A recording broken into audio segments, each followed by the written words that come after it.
Good morning. You can imagine that I have some opinions about these closing arguments, so let's get into it. There was no collision. There was no collision. There was no collision. I know that I tend to overuse the words masterclass, but what Alan Jackson did yesterday, maybe it needs new verbiage, because he went above and beyond even what I had expected him to do. And in truth, he could have said, "Thank you, ladies and gentlemen, I'm done," because that's the fact. There was no collision. The prosecution failed to put any witnesses forward that could prove beyond reasonable doubt that Karen's vehicle struck John. They're unable to say how. They're unable to say where. They're unable to say when. They're unable to say the outcome. They can't talk about the angle. What is left is the fact that John O'Keefe was not hit by a car. And if he wasn't hit by a car, then it wasn't Karen Read or Karen Read's car that killed him. Therefore, Karen Read cannot be convicted of these crimes. Now, before we get too far into this, let me just say, if you're a first timer here, let me tell you, when we went to jury deliberation in the first trial, I thought, my God, they're not even going to make it back to that room. They're going to get in there, they're going to sit down, they're going to go, yep, and they're going to come back in and they're going to be not guilty. I thought this was going to be so freaking fast. And as days started to go by, of course, we all started to get a little nervous. Now, I will also argue that the jury form last year was a big hot mess. And maybe they didn't fully understand it. But the idea that there were people in the room that still thought, like when you sat down and you did the voting, there were people that still thought there might be a chance that she did it, whether it be accidental or in a drunken state or whatever. There were people in that room, after all of that testimony, still believed that he may have been hit. So I want to have faith in our jury system. But the minute that Bev picked the foreman and she picked the guy who, from what I'm hearing from reporters that are in the room, it is said that this gentleman that she picked to be the foreman hadn't taken even a single ounce of notes throughout the entire trial. Like to even write down the time, 12:31:38 on a piece of paper, like just as like a foundation, to not write down anything freaks me out. And that's the foreman. I'm going to spread positive vibes and say they're going to come back on Monday. And by the end of day Monday, they say not guilty. If it goes any further than that, if it goes into Tuesday, if it goes into Wednesday, then I believe it's going to be hung. And I think it's going to be hung because there's one person in there that is on the take, and no matter what happens, no matter how many people argue, no matter how much logic is thrown at them, they've already decided they will do the Commonwealth the favor of saying guilty, guilty, guilty over and over and over again, and will hang this if they have to.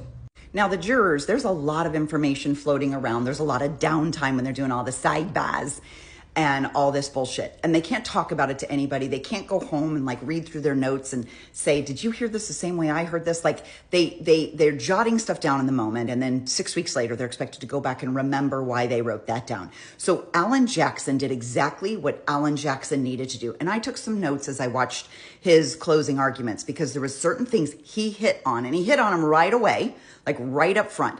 The timeline doesn't work. And again, for those of us who've been here all along, this time has changed, I think, 4 times. 4 times? And then they have this range in the middle that has just never worked for them. And Ian Whiffen proved it.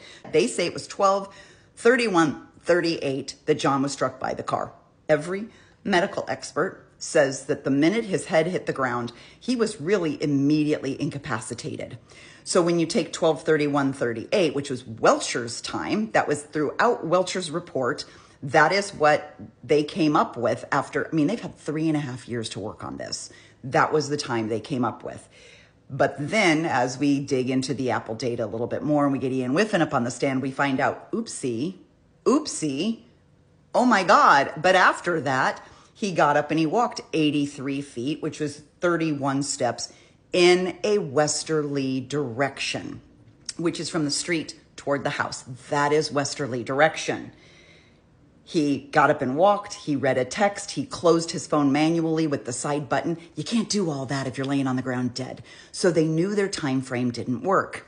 They bring in Shannon Burgess, who's like, looky me, I'm so smart, I found another data stream. But all he did was he took that data stream and then tried to match it. He couldn't be like, uh-oh, this data doesn't tell us what we need to do. What he did was he manipulated that data and tried to make it match all of these other things that had already been said in previous testimony, or that other experts had already agreed to try and get it to match. And they said the time frame is different now, but when you add up all of Shannon Burgess's data, nope, it still lands at 12/31/38. There is no way around that time frame.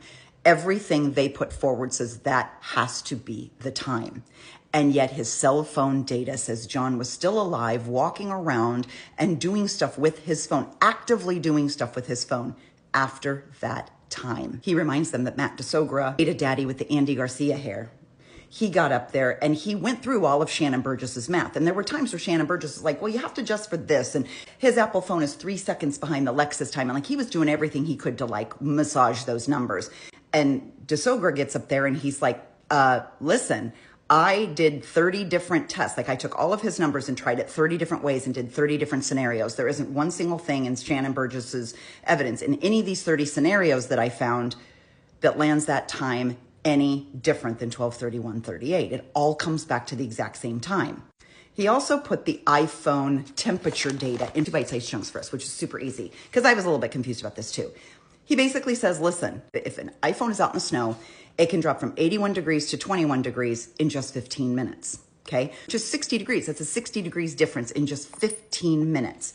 John O'Keefe's phone dropped 20 degrees over the course of an hour, and then it stayed there. It stayed at that temperature for 4.5 hours. Yeah, it never went below 50 degrees for 4.5 hours. That means he wasn't in the snow. That means the cell phone wasn't on frozen ground. That means John's body was probably not out on the lawn for those 4.5 hours. Of course, I'm going to have to make a second video that goes into Hank, but I'm going to leave you with this. John wasn't out on the lawn for those 4.5 hours. He couldn't have been, because he didn't die of hypothermia. He didn't suffer any frostbite. There were all of these medical doctors. So remember the old brain surgeon from Miami, not hot Dr. Wolf?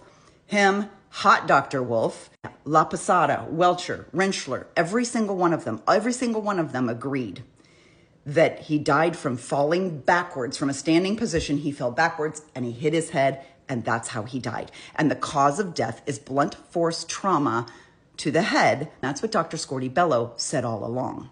None of the prosecution witnesses said anything other than he died of that head injury.